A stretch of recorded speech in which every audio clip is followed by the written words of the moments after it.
गलत सजा देने पर यमराज को मिला शाप, धरती पर इस रूप में लिया जन्म। यमराज को मृत्यु के देवता कहा जाता है।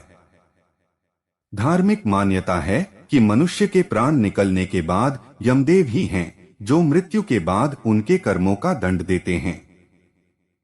मृत्यु के देवता से सभी डरते हैं, लेकिन पौराणिक कथाओं के अनुसार एक व्यक्ति ऐसा भी हुआ जो मृत्यु के देवता से बिल्कुल भी नहीं डरा।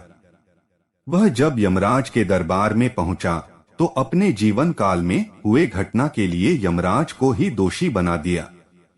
आइए जानते हैं कौन था वह जिसने यमराज को शाप दिया था और फिर यमराज को धरती पर मनुष्य के रूप में जन्म लेना पड़ा।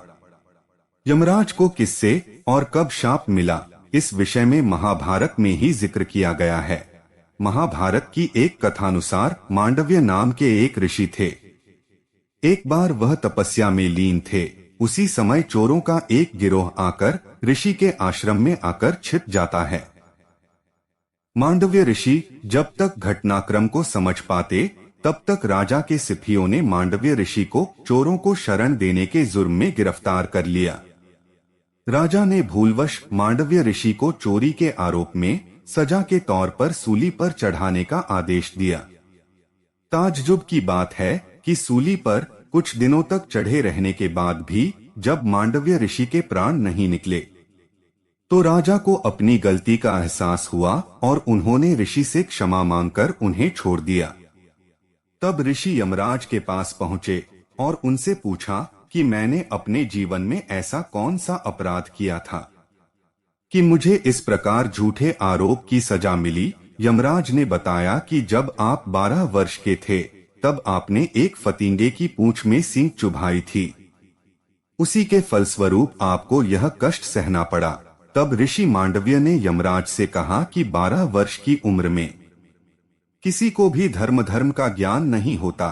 तुमने छोटे अपराध का बड़ा दंड दिया है, इसलिए मैं तुम्हें शाप देता हूँ कि तुम्हें शूद्र योनि में एक दासी पुत्र के रूप में जन्म लेना पड़ेगा। महाभारत में ही एक कथा है कि चित्रांगद और विचित्रवीर्य की असमय मृत्यु हो जाती है। ऐसे में समस्या सामने आती है कि कुरुवंश का उत्तराधिकारी कौन बनेगा। इसके समाधान के लिए सत्यवती अपने दोनों बेटों की पत्नियों अंबिका और अंबालिका को अपने ऋषि पुत्र व्यास के पास संतान प्राप्ति के लिए भेजती हैं।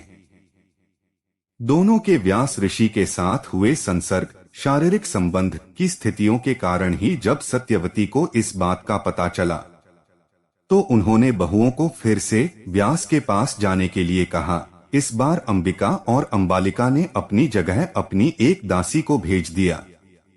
दासी भी व्यास के साथ संसर्ग से गर्भवती हुई और उसने एक स्वस्थ संतान को जन्म दिया। यह संतान विद्वान और हर तरह से योग्य थी।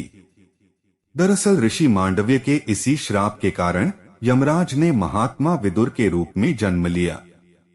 विदुर कोई और नहीं बल्कि शाप के कारण मनुष्य रूप में जन्मे स्वयं यमराज थे। मित्रों, आज की वीडियो में बस इतना ही। वीडियो पसंद आई हो तो इसे लाइक और शेयर करें। ऐसी ही और धार्मिक और पौराणिक जानकारी के लिए हमारे चैनल को सब्सक्राइब करें। जय श्री कृष्णा।